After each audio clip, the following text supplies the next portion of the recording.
Hey, how is it going everybody? Today we'll be recreating Takashi's or DK's Nissan 350z from the Fast and the Furious Tokyo Drift using the brand new Annis Euros. I'll also be showing you guys all the upgrades you need to drift this car properly. Now, before I get started with everything, I will say that to unlock the King Scorpion livery for this build, you will need to be rep level 119 in the LS car meet. You will still have access to all of the other modifications for this build, but unfortunately you guys will have to grind a little bit for this livery, and I have left some links to rep guides in the description if you want to speed up this process. Anyways, we will be using the Annis Euros for this build, and you can purchase this car off of the Legendary Motorsport website for a trade price of $1.35 million or a default price of $1.8 million. And after all the upgrades you'll need for this build, the total cost will be around $1.75 million or $2.2 million depending on what you paid initially. So with that all out of the way, let's get into the build.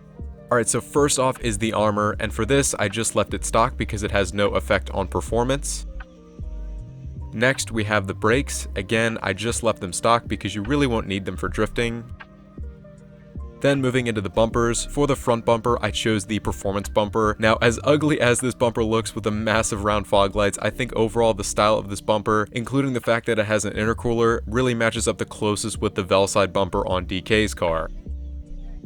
Next up, for the rear bumper, we just leave it stock. In my opinion, the other rear bumpers are just a little bit too aggressive and don't match up as well with the Velside kit. Next up in the chassis, for the roof scoop, we just left it off. And then the same goes for the headlight covers, we didn't put any on for this build. Next up we have the engine. Now for the engine block itself, I just left it stock. Next up for the rail covers, I chose the carbon dash rail covers. I think this is the best match to the carbon cover that's on DK's engine. Then for the strut brace, we chose the polished strut brace. And then finally, for the engine tunes, I chose EMS upgrade level 4. Obviously, more power is going to help a lot for drifting, so upgrade the engine as much as you can. Moving on to the exhausts, we go with the angled exhausts. Next up in the front fenders section, we chose the carbon wide fenders. Even though the option is there for the secondary wide fenders, these aren't the best match in my opinion because they color the whole fender the secondary color, not just the bolted portion. The carbon wide fenders look way cleaner and are going to be a better match to the skirts that we'll cover later on. Next up for the hood catches, we chose the chrome hood catches. And then for the hood itself, we went with the carbon street hood. Then we have the interior. For the dash, we just leave it stock. Same thing for the doors, we just leave them stock. And then for the seats, I chose the carbon track seats. Even though they're not perfect, they're the closest to the Sparco Evo seats that were in DK's car. Next up for the steering wheel, we chose the Apex Basic wheel. And then finally, for the roll cage, we chose the secondary racer roll cage. Moving on to the lights, for the headlights we just leave them stock. And then for the neons, we just leave them off because DK's car didn't have any. Next up we have the livery, and of course for this build we chose the King Scorpion livery. I currently don't have this unlocked because I haven't reached rep level 119 in the LS car meet yet, but this is what it would look like once you apply it. Moving on to the mirrors, we chose the secondary mirrors. Next up is the plate, and for this I chose the blue on white 3 license plate. If you guys want to recreate a custom plate specifically for DK's car, the number is 05-54. Moving into the respray, for the primary color I chose a classic dark steel. I've seen in some pictures where the gray on DK's car looks to be more of a matte finish, and also others where it looks to be more of a metallic glossy finish. And because of that, I just went for a classic finish because I think it's a good happy medium for the color. Next up for the secondary color, I chose a classic black. Then moving on to the trim color, I chose a black steel. And then for the accent color, I chose a bright orange to match up with the stock 350z gauges. Next up for the roof, I chose the sweep roof so it matched the smooth roof that's on DK's car. Then we have the skirts, and for these I chose the carbon arrow skirts. These really closely match up with the style of the Velside skirts on DK's car, and they also match up with the carbon on the fenders that we chose previously.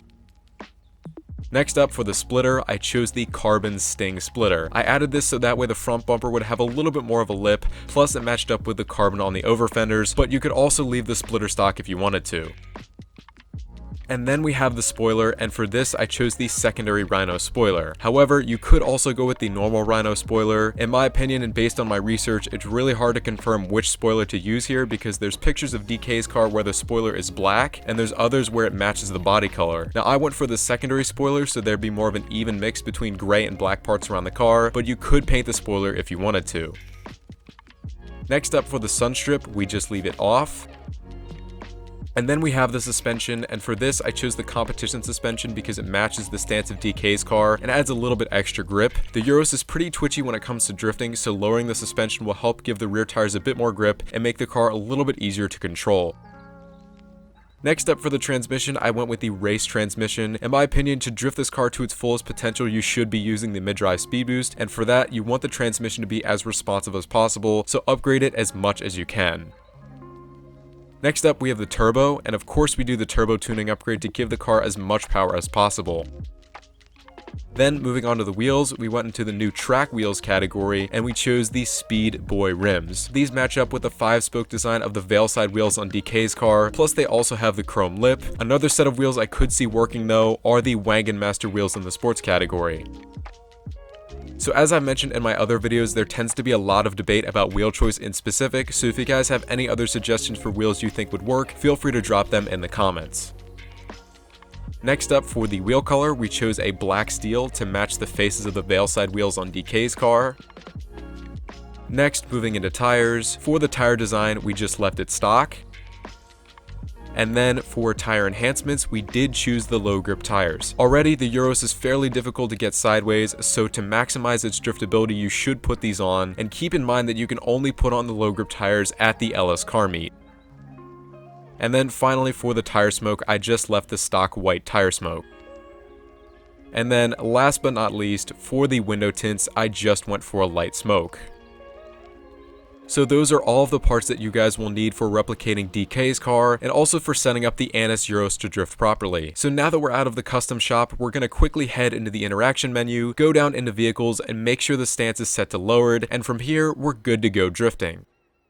So now we have the Euros out, and I'm going to show you guys some drifting gameplay with a controller camera so that way you can see exactly what I'm doing as I'm drifting it. Specifically for the Euros, this car is very snappy and generally a bit harder to control because it has such a short wheelbase and also has quite a bit of grip, so you have to give it enough steering input to get it sideways and overcome that grip in the first place, but you can't give it too much angle or else it will spin out very easily. Separate from that though, this car has a decent amount of power to drift properly at those lower to medium speeds. Slower drifts will be really easy for beginners as long as you stay consistent with tapping the handbrake or using throttle control so that way the car doesn't pick up too much speed and straighten out. And for those longer drifts, you can hold pretty good lines if you're more experienced and you know how to use the mid-drive speed boost. Now, I personally prefer running the low grip tires and stancing the Euros to drift it at those higher speeds, but if you guys still find it a little bit hard to control, I'd recommend trying just the low grip tires without the stance. Overall, I wouldn't recommend buying the Euros specifically for drifting, especially for beginner drifters. I'd say you'll get a much better drifting experience using the new Karen Fudo GTX, the Volker Warner HKR, the Dinka RT3000, or the Annis Remus. These cars are not only slightly cheaper than the Euros, but are generally more consistent and easier to drift. The Euros is more expensive and will take some practice to get used to with drifting, but the fact that you can now build and drift DK's 350Z in GTA 5 is still pretty cool.